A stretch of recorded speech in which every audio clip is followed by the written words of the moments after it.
ಇಂದು ಜಮಖಂಡಿ ತಾಲೂಕಿನ ಕಂಕನವಾಡಿ ಸಂಪರ್ಕಿಸುವ ಸೇತುವೆ ಕುಸಿದು 10 ಚಕ್ರದ ವಾಹನ ನೀರು ಪಾಲಾದ ಘಟನೆ ಸಂಭವಿಸಿದೆ. ಆದರೆ ಯಾವುದೇ ಪ್ರಾಣಹಾನಿ ಆಗಿಲ್ಲ. ಪ್ರತಿ ವರ್ಷವೂ ಇಲ್ಲಿ ನದಿಯಲ್ಲಿ ನೀರು ಜಾಸ್ತಿ ಆದಾಗೊಮ್ಮೆ ಸಾವು ಸಂಭವಿಸುತ್ತವೆ. ಇಷ್ಟೆಲ್ಲ ಆದರೂ ಸರ್ಕಾರವು ಶಾಶ್ವತ ಪರಿಹಾರ ಕಲ್ಪಿಸುತ್ತಿಲ್ಲ.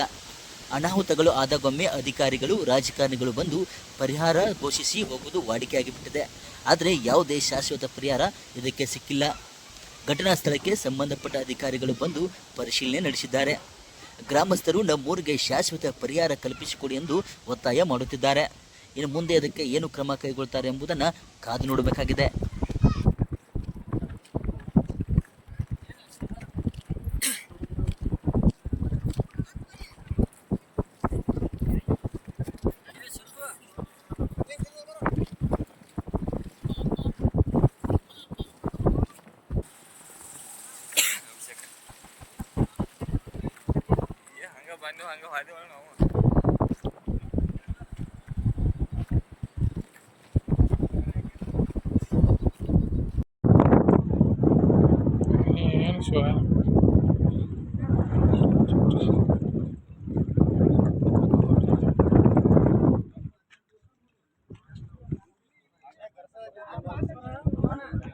ಇದು ಕೋಣೆಗಳು ಹರ್ನ